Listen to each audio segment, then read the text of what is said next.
सदस्यों का आदर सहित यथोचित अभिवादन एवं स्वागत भी। सभी सदस्य अपने अपने इष्टदेव का ध्यान करें, माता गायत्री के मंत्रों का एक बार उच्चारण अवश्य कर ले।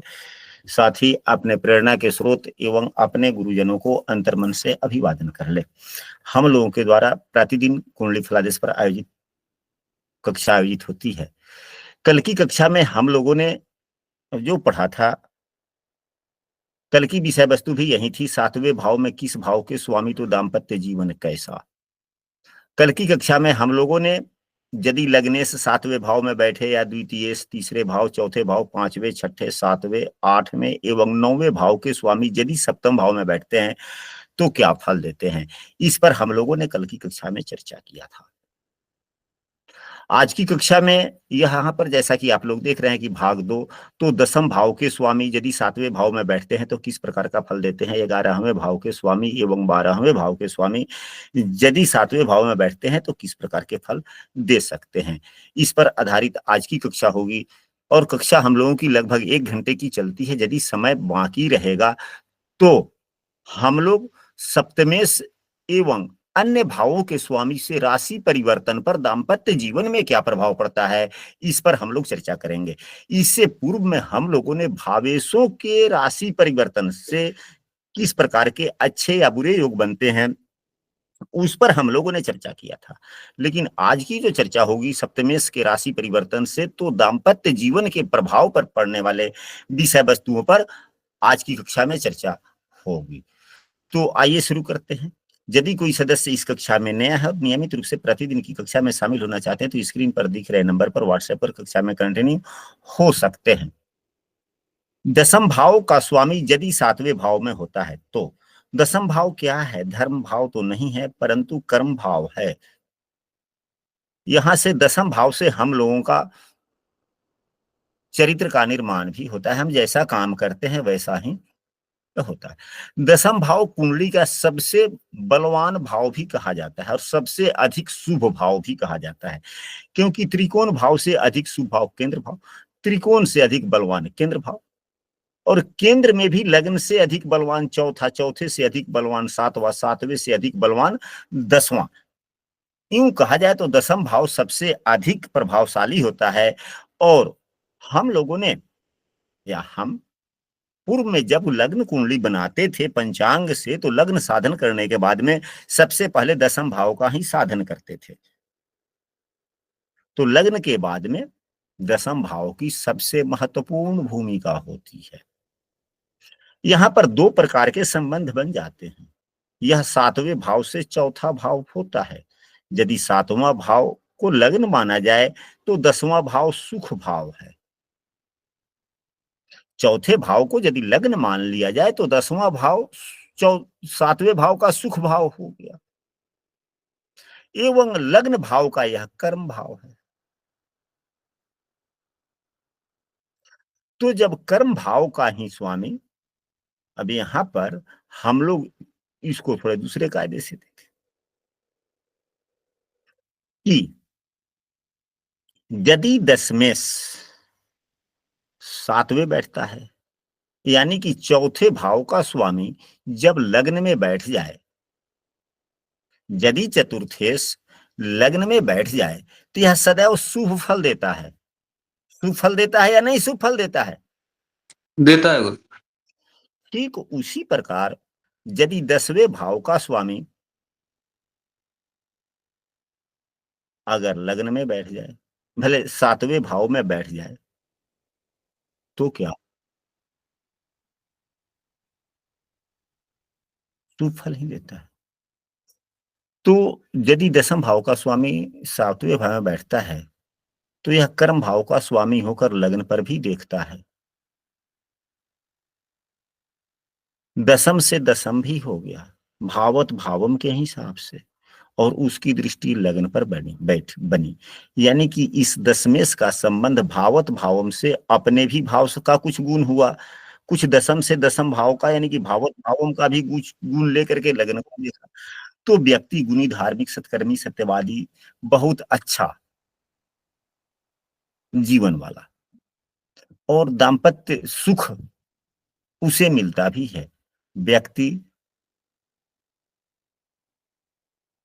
हर प्रकार से अच्छा होता है, यानी कि सत्य धर्म का पालक भी कह सकते हैं, नीति निपुण भी कह सकते हैं, एवं एवं जीवन साथी के सहयोग से, क्योंकि यह जीवन साथी का भाव है, पुरुष के लिए पत्नी और महिला के लिए उसका पति।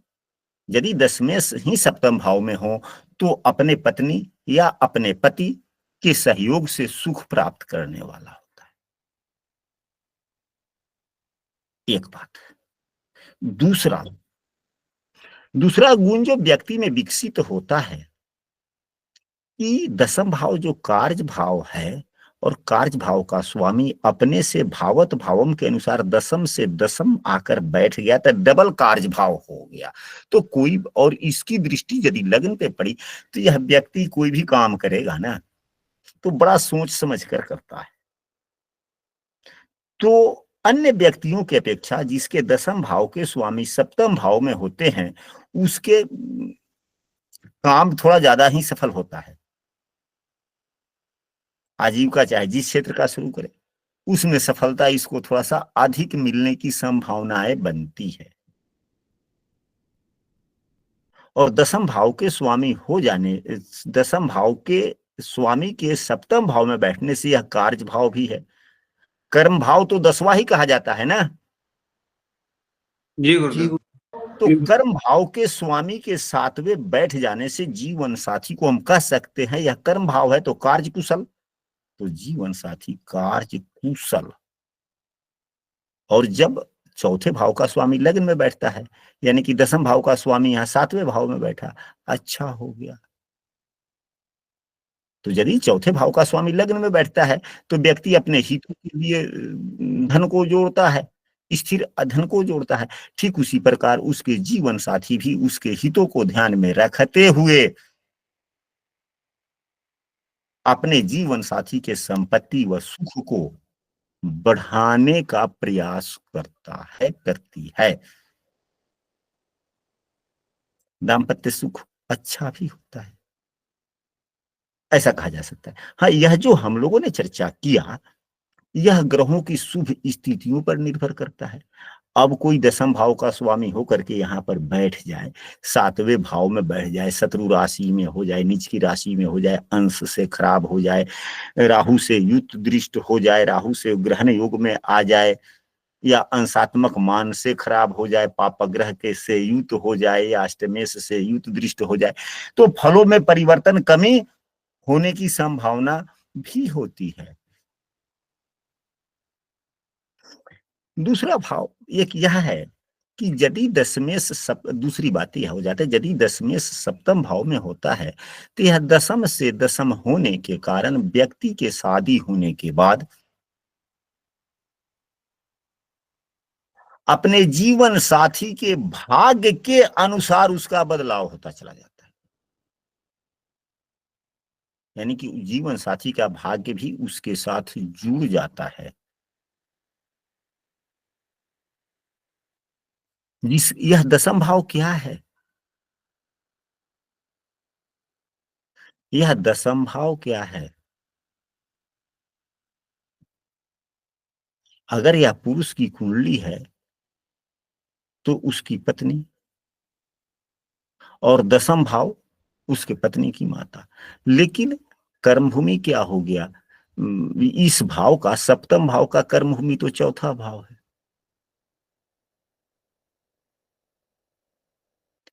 तो जब यहां दसम कर्म भाव का स्वामी सातवें बैठकर इसी का कर्म भूमि चौथा भाव हो गया तो चौथा भाव इसका क्या हुआ? रिश्ते में सास हुआ। चौथा भाव सास हुआ ना किसका? जीवन साथी का। जी गुरु। तो आप ऐसे देखेंगे कि जिसके 10वें भाव के स्वामी 7वें भाव में बैठते हैं तो उसके जीवन साथी अपने सास का सेवा करने वाला या बात मानने वाला, आदर करने वाला होता है। दसम भाव कार्य का भी है एवं 7वां भाव सहयोग साझेदारी का भी है।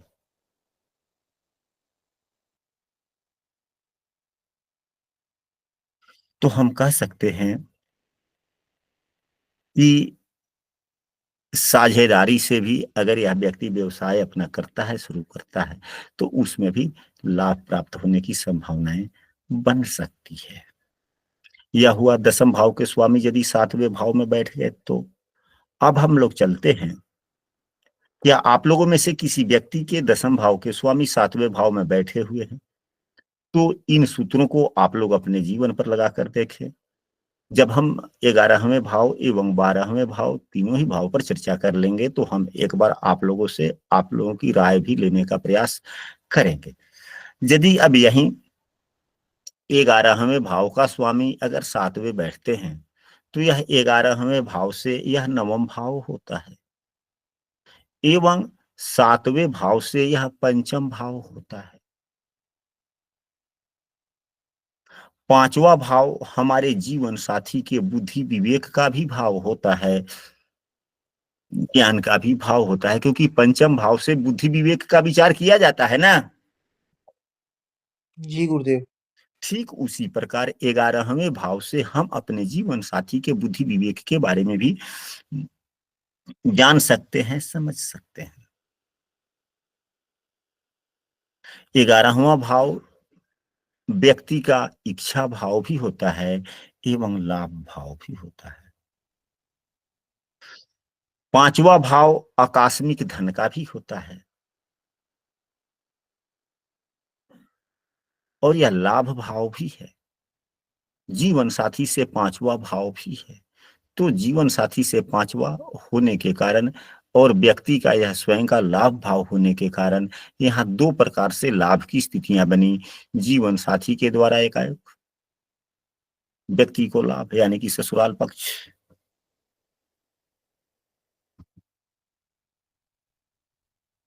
लेकिन यहां पर एक बातें स्पष्ट हो जाती है, यह जीवन साथी का बुद्धि है तो जिस व्यक्ति की यह कुंडली है उसकी यह इच्छा है। क्या समझ सकते हैं हम लोग, आकलन क्या कर सकते हैं? अगर यह पुरुष की कुंडली हो तो यह भाव क्या हुआ? पुरुष की इच्छा हुआ ना, पुरुष की इच्छा हो गया और उसकी पत्नी की बुद्धि हुई, हुआ ना। जी गुरुदेव। तो इन दोनों शब्दों का समायोजन कर हम लोगों को क्या ज्ञान लेना चाहिए? यानी कि ये ज्ञान लेना चाहिए कि पुरुष का लाभ पत्नी की बुद्धि से मिलेगा। हाँ, एक तो यह वाली बात हुई। दूसरी यह भी हो सकता है कि पत्नी की बुद्धि जो है वही व्यक्ति की इच्छा होगी, यानी कि अपने जीवन साथी की बातों को मानने वाला भी होगा। ऐसा कह सकते हैं कि नहीं कह सकते हैं?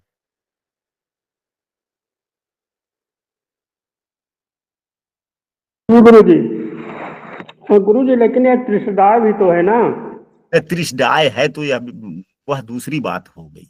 त्रिशदाय है तो सप्तम से 5वां भी तो है। जब विचार जब सप्तम भाव का हो रहा है तो सप्तम से तो यह 5वां हो गया। त्रिकोण भाव भी तो है, बुद्धि भाव भी तो है। जब धन के लिए जब हम लोग योग देखते हैं ना, धन योग, उसमें 11वें भाव के स्वामी का बहुत बड़ा महत्वपूर्ण भूमिका होता है। धन योग में 11वें भाव के स्वामी का महत्वपूर्ण भूमिका होता है कि नहीं होता है? नहीं होता है गुरु जी, लेकिन ये कुछ पापी भी तो कुछ रह गए।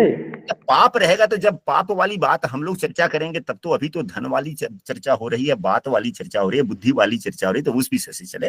तो वहां पर अगर आप पाप वाली बात ले लेते हैं तो यदि यहीं पे 7वें भाव का स्वामी अगर पापग्रह है, यदि 7वें भाव का स्वामी यदि पापग्रह है तो क्या होगा? तो यह तो एक व्यक्ति का भी इच्छा किस प्रकार का होगा? जिस प्रकार का एकादशेष उसी प्रकार की व्यक्ति की इच्छा। शुभग्रह है तो अच्छी इच्छा, पापग्रह है तो पापग्रह के गुण धर्मों के अनुसार। और वहीं अगर यहाँ पे बैठ गया तो अब इसकी बुद्धि भी वही है जीवन साथी का, तो थोड़े पापत्व वाली बातें आ सकती है। बिल्कुल आ सकती है। यदि खराब ग्रह है तो खराब आय की ओर इशारा करते हैं, खराब आय से लाभ की, और अच्छा है तो अच्छी बुद्धि से उसको लाभ की प्राप्ति हो सकती है। हाँ, लेकिन दोनों का मन एक ही रहेगा। अगर खराब कायदे से ही पैसे आए, दो ही कायदे तो होते हैं, अच्छे और बुरे। कक्षा में अच्छे बातों की चर्चा होती है, आकलन आप लोगों को अच्छे बुरे का स्वयं करना चाहिए। यदि बुरा ग्रह पापग्रह है, तो पापग्रह अगर एकादशेष है तो उसी प्रकार की इच्छा होगी इस व्यक्ति की। और सातवां भाव जो है, जो जीवन साथी का है, उसका बुद्धि यही है, तो दोनों का मन एक ही जैसे हो गया ना, दोनों के बिल्कुल एक विचार एक जैसा, ही जगह। बिल्कुल एक जैसा। आप बहुत से परिवार देखते होंगे, बहुत से परिवार आप लोगों में से ही देखे जिसके एकादश से सप्तम भाव में है, तब पति पत्नी के विचार एक जैसे होते हैं, चाहे वह अच्छे तरह के हों या बुरे तरह के हों। जी गुरुजी, मेरे कुंडली में आपने कहा वो सटीक बैठता है 100%। अब वह अगर 11वें भाव में शुभ ग्रह है, तो उनके गुण धर्मों के अनुसार हम लोगों ने तो पूर्व में बेसिक की कक्षाओं में काफी ग्रहों के गुण धर्म हम लोगों ने पढ़ लिए। अब यहाँ पर देवगुरु बृहस्पति होंगे या स्वामी हो गए तो उनके गुण धर्मों के आधार पर, शनि देव हो गए तो उनके गुण धर्मों के आधार पर, शुक्र देव हो गए तो उनके गुण धर्मों के आधार पर, मंगल देव हो गए तो उनके गुण धर्मों के आधार पर। अब वह किस तरह प्रकार की बुद्धि होगी, वह तो भावेश निर्भर करता है ना। जी गुरुजी।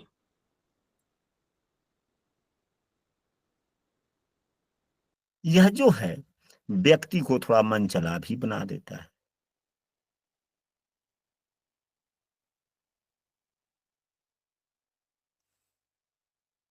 यदि 11वें भाव का स्वामी 7वें भाव में हो, ऐसे व्यक्ति निश्चित रूप से अपने जीवन साथी, या अगर पुरुष की कुंडली है तो महिलाओं के सहयोग से, महिलाओं के दिशा निर्देशन पर लाभ प्राप्त करता है, यानी कि धन आय के साधन खुलते हैं, बनते हैं। यदि महिला की कुंडली है तो अपने पति या पुरुषों के सुझाव सलाह के आधार पर, पुरुष कोई भी हो सकता है, भाई भी हो सकते हैं, पितिया भी हो सकता है, चाचा भी हो सकते हैं, पिता भी हो सकता है, कोई भी, बड़ा भाई भी हो सकता है, छोटा भाई भी हो सकता है, कोई भी हो सकता है। तो उनके सुझाव सलाह से उनके आय में वृद्धि होती है।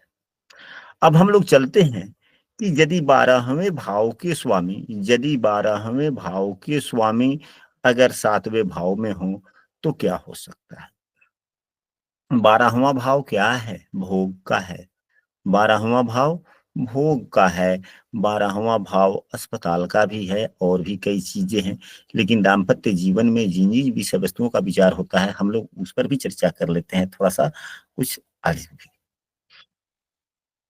तो सबसे पहली बात है कि 12वें भाव का स्वामी यदि सप्तम भाव में बैठते हैं तो एक तो यह क्या हो गया, अपने भाव से छठे भाव के स्वामी। यहाँ पर दो प्रकार से बुरा स्थिति बनता है।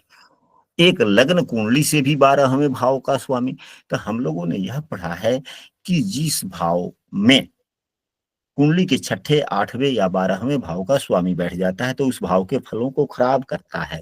तो इस नियम से भी, लग्न कुंडली के भी नियम से भी, यह 12वें भाव का स्वामी बैठा तो 7वें भाव के फल में कमी, यानी कि सहयोग का ना मिलना, यानी कि मित्रता से भी सहयोग नहीं, या बिजनेस व्यवसाय में हम अगर साझेदारी करते हैं वहां से भी सहयोग नहीं, या 7वें भाव से दाम्पत्य जीवन की बात है तो उस दाम्पत्य सुख की भी कमी। और यह क्या है, 12वां भाव सजा का भी तो है। 12वें भाव से सजा का विचार किया जाता है कि नहीं किया जाता है? किया जाता है जी गुरुजी। गुरुजी। तो उसी भाव का स्वामी अगर 7वें बैठ जाए तो हम कह सकते हैं कि यह तो सजा यहां आकर बैठा और लग्न को देख रहा है। तो अपने जीवन साथी से थोड़ा प्रताड़ित भी, चाहे पुरुष हो या महिला, होने की संभावना है। अब यहां पर यदि यही 12वें भाव का स्वामी अगर यहीं पे मंगल हो जाए तो यह तो बार बार प्रताड़ित करता रहेगा। लेकिन यदि यहीं पे गुरुदेव हो जाए, गुरुदेव की दृष्टि पड़ी, फिर क्या प्रताड़ित करेगा ये? नहीं करेगा। नहीं करेगा गुरुदेव। अच्छा, यहाँ नहीं किया, ठीक है। यदि गुरुदेव अगर यहाँ पे कर दिया तो, अगर यहाँ पे बैठ गए, चाहे यहाँ पर बैठ गए या खुद गुरुदेव यहाँ बैठ गए तो, और मंगल भी है।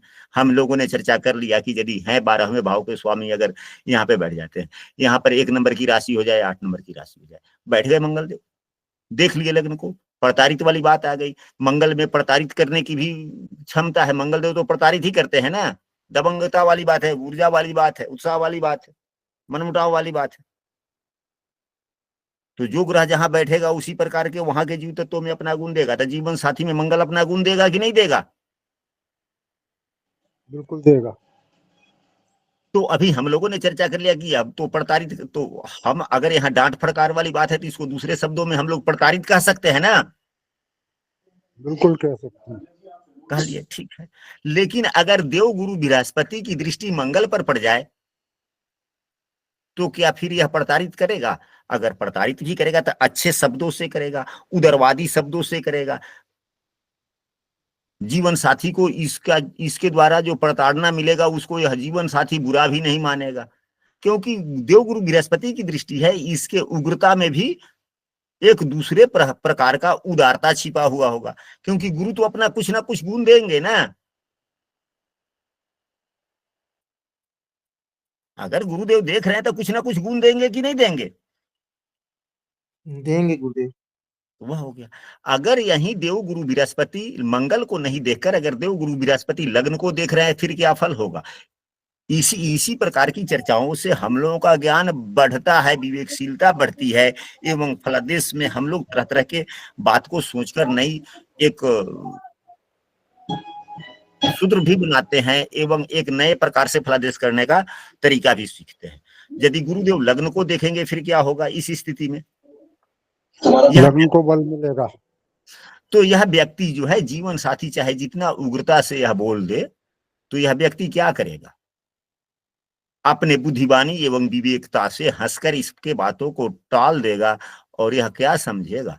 तो लग्न विवेकशील हो गया तो नजरअंदाज कर देगा, कहेगी छोड़ो जी, जाने दो, इसकी तो यही आदत ही है। नजरअंदाज करने की बात हो जाएगी कि नहीं हो जाएगी? जी गुरुदेव, नजरअंदाज करेगा उसको, लेट गो कर देगा। हाँ, और कभी कभी अगर बोलेगा भी, प्रति उत्तर देगा तो देवगुरु बृहस्पति की दृष्टि पड़ रही है, उदारवादी तरीके से हंस के वह जवाब देगा। यदि नहीं देगा तो इग्नोर करेगा। यही है गुरुदेव की महानता।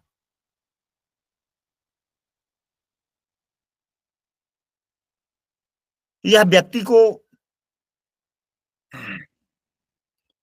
7वां भाव झगड़ा का भी है, दूसरा 12वां भाव सजा का भी है। तो सजा एवं झगड़ा में क्या संबंध है? मुकदमे का है, तो मुकदमा में हार वगैरह होने की संभावना है। और 7:45 का खा रहे हैं, मैं तो बस इन्ने की खा रहे हैं। बीमारी भी 12वां भाव भोग का भी है, और 7वां भाव भोग का साधन है। तो हम कह सकते हैं कि व्यक्ति विलासी स्वभाव का हो सकता है। 7वां भाव गंभीर बीमारी से अस्पताल में स्थिति की भी है। तो हम और 12वां भाव भोग का है, हम कह सकते हैं कि व्यक्ति अत्यधिक भोग के कारण बीमारी भी हो सकती है।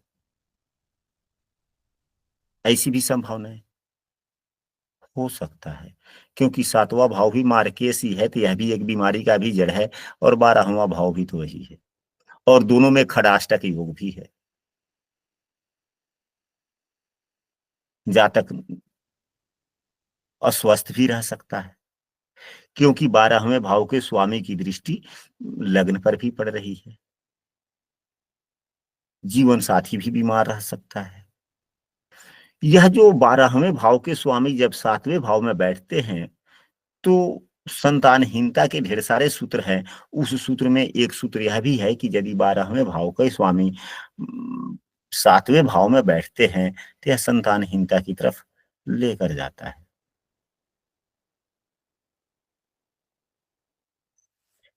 12वें भाव के स्वामी जब 7वें भाव में बैठते हैं तो यह एक नियम है, सामान्य सा नियम है जो सभी कुंडलियों पर लागू होता है।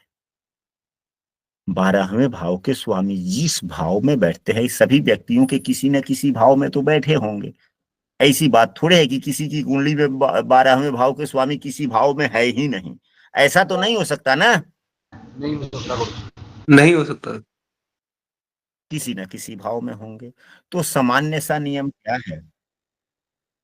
सामान्य सा नियम यह है कि जब 12वें भाव का स्वामी जिस भाव में बैठते हैं, उस भाव के कारकत्वों पर व्यक्ति का धन व्यय होता है।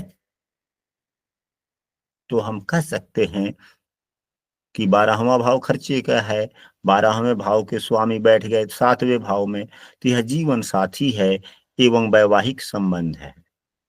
तो जीवन साथी या वैवाहिक संबंध पर खर्च धन व्यय होने का, खर्च होने की संभावनाएं बन सकती है। 12वें भाव के स्वामी 7वें भाव पर बैठते हैं तो लग्न को भी देखते हैं, यह व्यक्ति को अविवेकी भी बनाने का काम करते हैं। यानी कि कभी कभी ऐसी स्थिति होती है, कभी कभी क्या अधिकांशतः समय ऐसी स्थिति होती है कि अपना ही निर्णय अपने लिए गलत भी साबित होता है। व्यक्ति को इस स्थिति में, जिसके 12वें भाव के स्वामी सप्तम भाव में हैं, उनको क्या करना चाहिए? जब भी कोई निर्णय हो जिससे महत्वपूर्ण काम बनने वाले हो, तो नवम भाव का सहारा लेना चाहिए। यानी कि अपने पिता तुल्य व्यक्ति या गुरुजनों से बगैर अंतिम निर्णय पर सलाह किए बगैर काम को आगे नहीं बढ़ाना चाहिए। आशा करते हैं कि आप सबों को दसम भाव, 11वें भाव एवं 12वें भाव के स्वामी का सप्तम भाव में बैठने का फल आप लोगों को समझ में आया होगा। एवं जिन जिन सूत्रों का हम लोगों ने उपयोग किया है, यदि आप लोगों में से किसी भी व्यक्ति की कुंडली में यदि दशमेश, एकादशेश या द्वादशेश सप्तम भाव में हो और आप लोगों के कुंडलियों पर यह नियम लागू हो रहा हो, तो कृपया सिर्फ इतना ही बोले कि कितने प्रतिशत लगभग आप लोगों के कुंडली पर प्रभावी हो रहा है।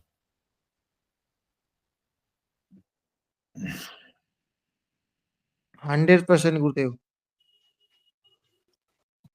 चलिए, हम आपके कौन से स्वामी बन रहे हैं मैं नहीं पूछ रहा, हम ये सिर्फ पूछना चाहते हैं कि आपके कुंडली में किस भाव के स्वामी 7वें भाव में है। दशमेश और द्वादशेश भाव की। ठीक है, तो अधिकांशतः जो आपके खर्च होते होंगे वह आपके जीवन साथी या वैवाहिक संबंधों के ऊपर ही खर्च होते होंगे। गुरुदेव विवाह नहीं हुआ अभी। अभी नहीं हुआ है? नहीं। तो जब विवाह ही नहीं हुआ तो फिर हाँ, अब तो केवल विवाह वैवाहिक बात हम लोगों ने चर्चा थोड़े किया है, अन्य भी चीजों पर अन्य भी विषय वस्तु पर चर्चा किया। ऐसे व्यक्ति बोले जिनके शादी हो चुके हों। हाँ जी बोले, हैंड राइज नहीं बोले। गुरुजी एक प्रश्न है मेरा। प्रश्न नहीं, प्रश्न तो सबसे बाद में, अभी जितनी उसी चर्चा से हुई उस संबंधित पर प्रश्न है विचार गुरुजी। दें। तो फिर प्रश्न की तो बातें ही नहीं है ना। चलिए। प्रश्न तो अंत में लिए जाते हैं ना, डिस्कस जब होता है तब की बात है। खैर बोल दिए, जब प्रश्न आपने कहीं दिया तो बोल दीजिए। यहाँ नहीं गुरुजी, मैं ये समाप्त कहना करें। चाह रहा हूँ, पूछना चाह रहा हूँ कि अगर 12वां भाव का स्वामी जैसे गुरु है और वो तीसरे भाव का स्वामी भी है, तो फिर हम फल किसके मानेंगे? मतलब अगर वो सप्तम भाव में जाके बैठा हो तो। हाँ, तो फिर वहां पर देखिए ना कि 9 नंबर की राशि कहाँ पे है। अच्छा, 9 नंबर की राशि कहाँ पे है? तो वो तीसरे भाव में है गुरुजी। 9 नंबर की राशि तीसरे भाव में है, जी। तो फिर तो 12 नंबर की राशि छठे भाव में होगा ना। नहीं गुरुजी, एक मिनट मैं देखता हूँ, कुंडली देखता हूँ, गलती हो गई, देखता हूँ गुरुजी। 9 में 6 होगा गुरु, जो बुद्ध के बारे में कर रहे होंगे। नहीं गुरु जी, अगर 12वीं गुरु की राशि होती है 12वें भाव में, तो 9वें भाव में होगी ना एक राशि। नहीं, तो 9 नंबर की मकर यहाँ लग्न की बात कर रहे हैं। नहीं गुरुजी, वो 12वें भाव में 9 नंबर की राशि है, मैं उल्टा बोल गया। तब तो फिर यह भाग्य भाव का ज्यादा काम फल करेंगे।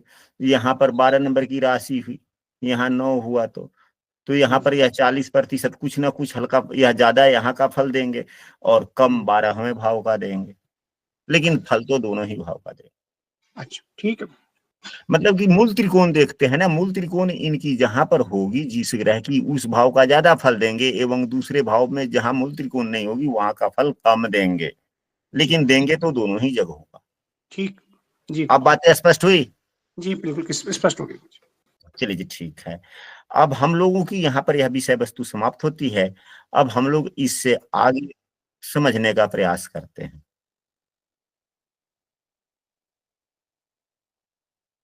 अच्छा, कल से लेकर आज तक हम लोगों ने 7वें भाव में किस भाव के स्वामी है इस पर तो काफी चर्चा हो गई, विशेष रूप से हुई।